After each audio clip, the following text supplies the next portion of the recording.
सारे प्रति सतनाम। तो आज परमपिता परमात्मा की अपार कृपा से, बंदी छोड़ की अपार दया से सब घटपट मिट जाता है, यानी सब इसके सामने फेल हो जाता है। ये ऐसा ज्ञान है, सब इसके सामने फेल हो जाता है। ये ऐसा ज्ञान है, इसीलिए इसे मूल ज्ञान कहते हैं।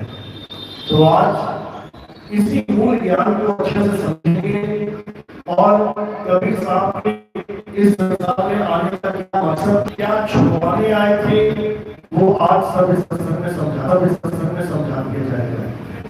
और जिसमें परमात्मा की कृपा सब करता चला जाएगा। तो आज का सत्संग करता चला जाएगा। तो आज का सत्संग शुरू परमात्मा की, कबीर साहिब की, साहिब की, साहिब की, साहिब की, करियापुर धाम की, इस्लाम की, आनंद की, सकल हंस बदली, साहिब बदली, सतनाम सतनाम।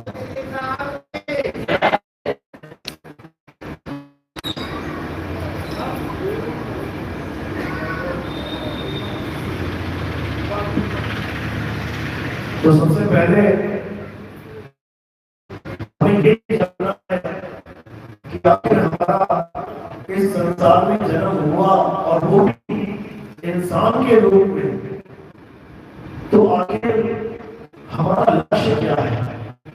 जन्म तो पता बिल्ली हाथी घोड़ा का भी हुआ है, जन्म तो नाना प्रकार के 84 लाख जीवों का भी हुआ है। उनके जीवन का मकसद और हमारे जीवन का मकसद क्या एक है? इस पे विचार करना पड़ेगा। आने का तरीका एक ही है, रहने का, खाने का, पीने का, लगभग हर तरीका एक ही है। धरती पे आए हैं, सांस सब ले रहे हैं, पानी सब पीते हैं, ठंड लगती है तो आग सबको चाहिए। लगभग जीवन एक जैसा ही है, लेकिन क्या हमारा लक्ष्य और इन 84 लाख जीवों का लक्ष्य एक है? ऐसा बिल्कुल नहीं है। 84 लाख योनियां ये भोग चुनियां हैं, ये सुख दुख भोगती हैं और आगे से आगे बढ़ती रहती हैं। एक जन्म के बाद दूसरा, दूसरे के बाद तीसरा, जैसे घड़ी की सुइयां होती हैं, पहले एक पे आती है, फिर दो पे, फिर तीन पे, फिर चार पे। ऐसे ही ये सूरत नाना प्रकार के शरीरों में भ्रमण करती हुई आगे से आगे बढ़ती रहती है।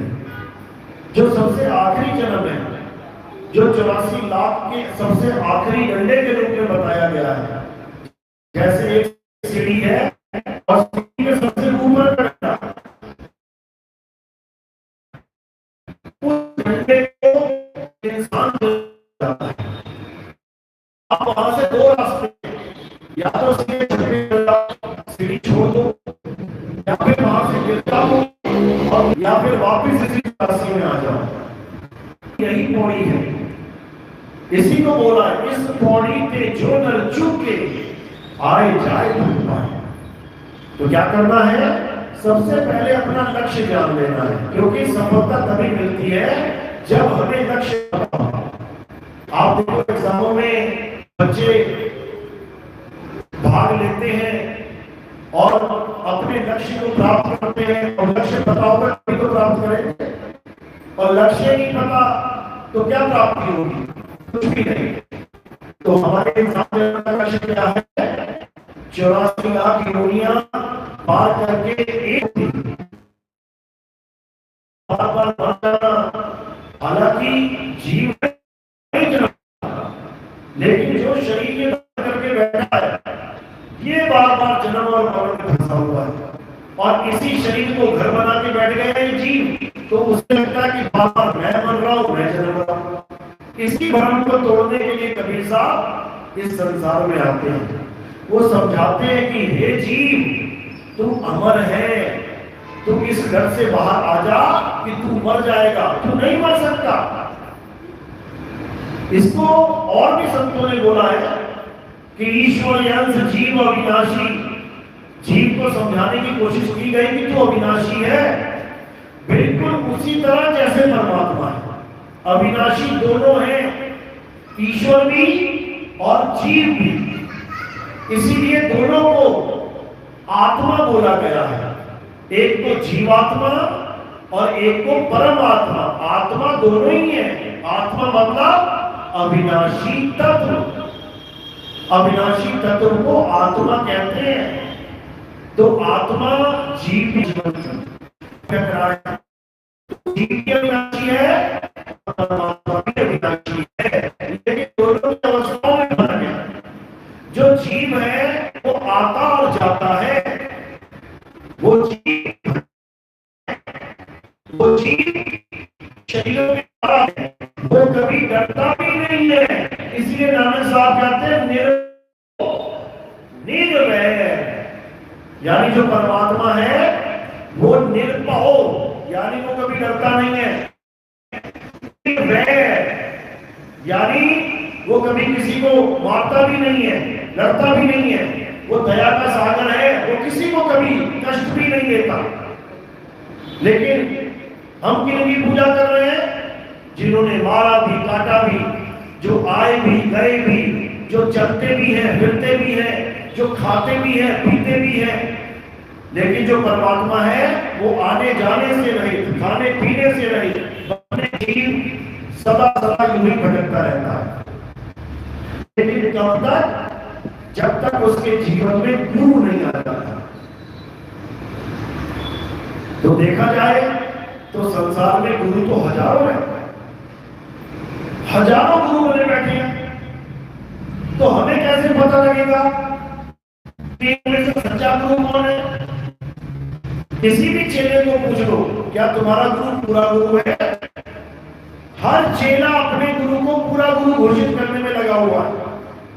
हर चेला यही कहता है कि मेरा गुरु तो पूरा गुरु है। अब उससे पूछो कि पूरे गुरु की पहचान क्या है? क्या सबूत है पूरे गुरु को पूरा गुरु साबित करने के लिए? उसकी परिभाषा क्या है? वहीं पे ठंडे पड़ जाते हैं सारे, क्योंकि उनको पूरे गुरु की परिभाषा तक नहीं पता।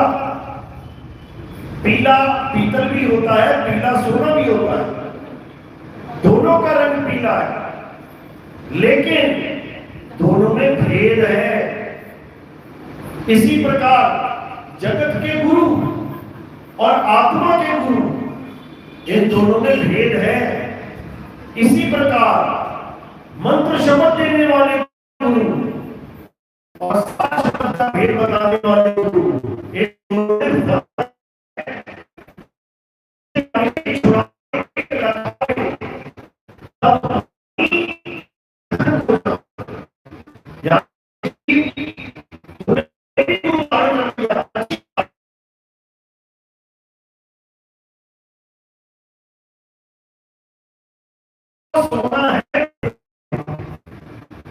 यानी पूरा गुरु वो होता है जो प्रकार के अक्षरों का भेद करते हो, या सतगुरु सतनाम, या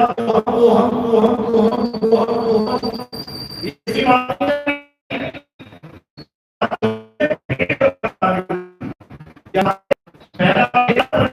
अक्षर का भेद समझा दिया कि सारे अक्षर जीव नहीं,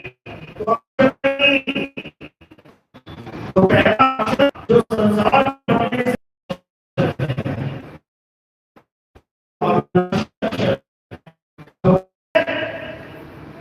बावन अक्षर जीव आधारा, आदि अक्षर जीव्या से प्यारा, वाही को वो असत्य सिमरन है, वो झूठा सिमरन है, वो झूठा जाप है। और आदि अक्षर का सिमरन सत्य सिमरन यानी सच्चा नाम है, वो सच्चा ध्यान है। तो 52 अक्षर को छुड़वा दे और आदि नाम का प्रभाव करा दे। और कोई तीसरा चौथा नाम नहीं है, तीसरा चौथा पांचवा भेद नहीं है, बस 2 ही अक्षर भेद है। इसी को समझ गए तो सारी कहानी समझ में आ जाएगी, और इसको नहीं समझा तो सारी युवन आदि अक्षर जीव्या से न्यारा, वही को सत्य सिमरन कहिए, वही सच्चा सिमरन है। और सिमर सिमर उतरो पार। इन्हीं दो अक्षरों का भेद समझ के हम पार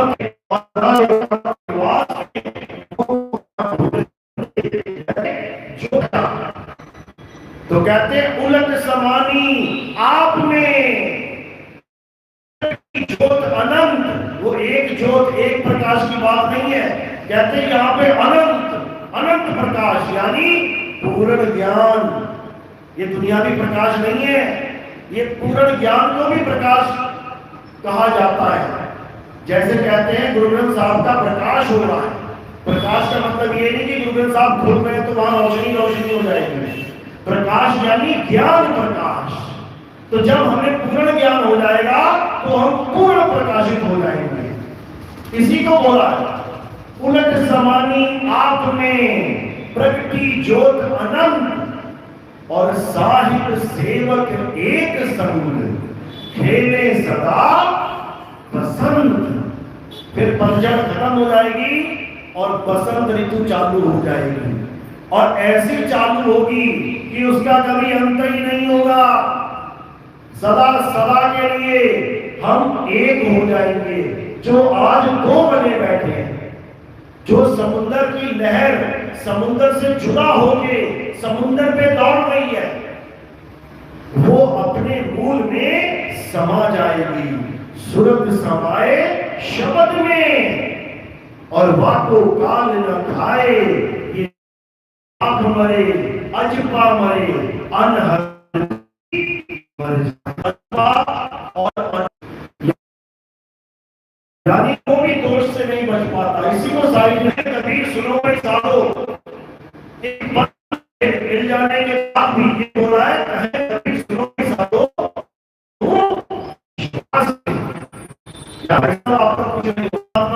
गुरु के वचन पे जितना एक छोटे से उछाल देता है पकड़ लेगा। जैसे ही ऊपर से नीचे आएंगे वो हंसेंगे। कौन सा वाला बच्चा हंसेगा? जिसको अपने पिता पे पूरा विश्वास है। और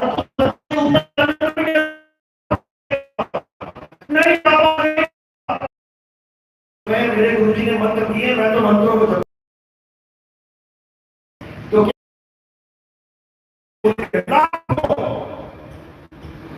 और गुरु ग्रंथ साहब ने किया। अब तो क्या उन लाखों में से केवल 5 और बाकी कच्ची? ऐसा नहीं हो सकता। मैंने पूरी कच्ची बाणी वो होती है जो लिख के मिटाई जा सकती है। कहते ना पंजाबी में, ओ यार तू कच्ची पेंसिल ले ले, ये मटेनी पैनी बात छो। तो कच्ची पेंसिल में मिटाया जा सकता है, और पक्का क्या है? पेन और लिखोगे तो कागज से मिटेगा, चलो में रखनी पूरा। एक बाबा आया, हो गया तो दूसरा आया, दूसरा गया तो तीसरा आया, तीसरा गया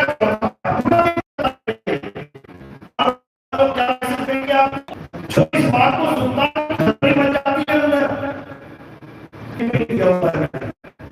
साथ ही साथ बताते हैं कि गुरुजी ये नाम जपाने वाले तो लाखों में चल रहे हैं, और नाम बिल्कुल चल रहा है, लेकिन करवाया जाता है तब हम उसको चैनल से जोड़ देते हैं। क्योंकि टीवी में 1 घंटा सफर करने का तो 1 घंटा छोड़ो, उसके बाद वो दिन रात ऐसी लगन लगती है। जाओ ज्ञान केवल उसी टीवी चैनल की वजह से प्राप्त हुआ है, इसीलिए मैं उस चैनल को बंद नहीं करता। ऐसे देने पड़ते हैं हम नहीं, और लखे का वाको नाम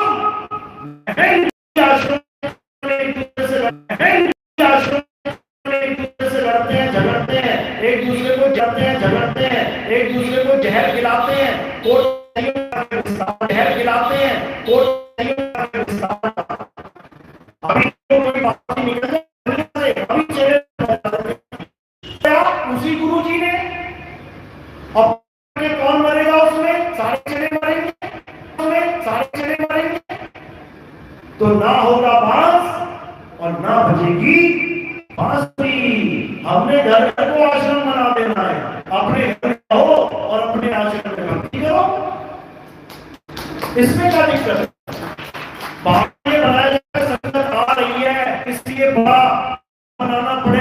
अरे सारी इंडिया की संगत बन गई तेरी तो क्या करेगा? अरे सारी इंडिया की संगत बन गई तेरी तो क्या करेगा? पूरा इंडिया खरीद लेगा क्या?